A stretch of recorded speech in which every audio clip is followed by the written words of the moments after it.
shooting driving scenes is always a challenge.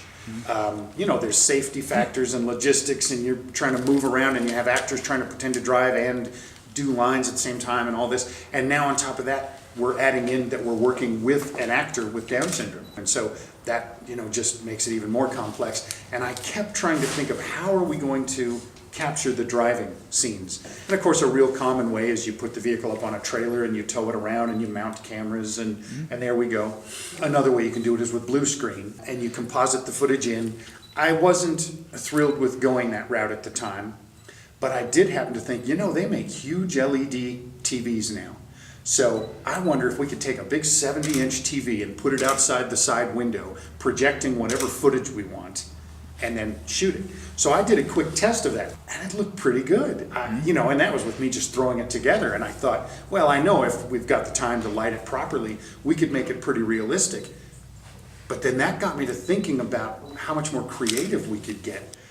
I happened upon this location and discovered, oh my gosh, we can shoot this, in a studio type setting and still have room to build a motel room, which means now I can completely control the art direction, color palette. We have a lot more freedom with camera movement, and it suddenly opened the floodgates for me creatively to literally being able to sort of paint the movie exactly the way I wanted. So we took the point when Michael finds the keys and takes the car and turned that into a stylistic turning point. So for instance, in art direction, we made everything up till that point really lean towards earth tones and browns, but especially reds and yellows.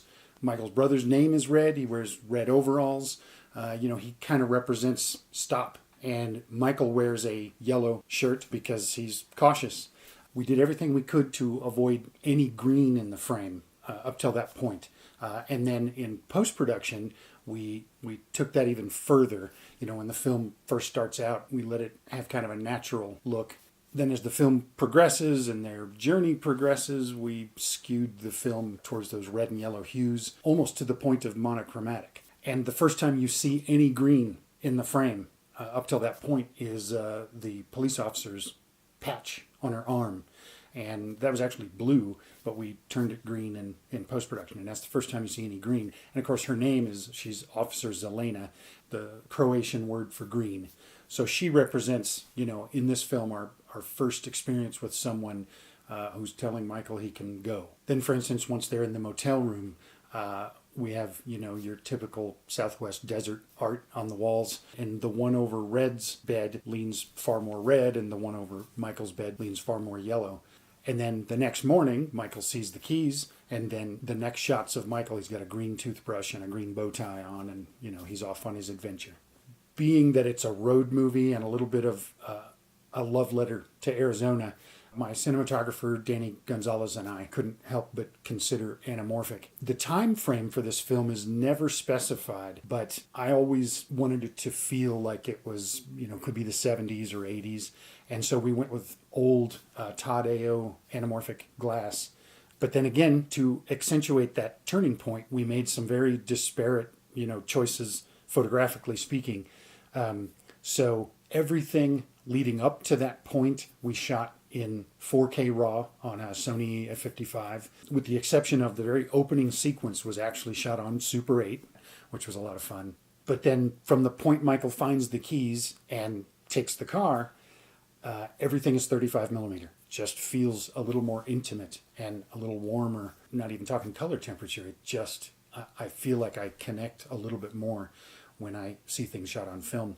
All the shots in the film up to when Michael takes the keys were either locked off or were very controlled camera moves, because I wanted everything up till the point when Michael finds the keys to feel cinematic and a bit of a heightened reality. For the first 2/3 of the film, all the driving footage was done with green screen, with the backgrounds composited in.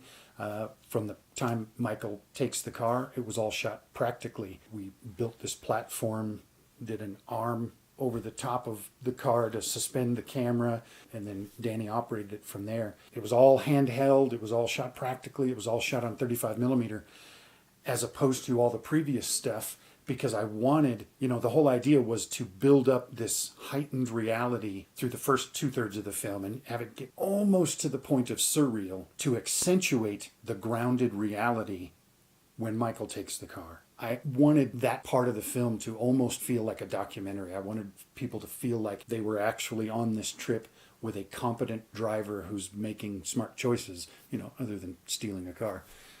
I'm really happy with how that approach worked for the short film and those distinctions. And I'm considering the same stuff for the feature film, that we're working on developing right now.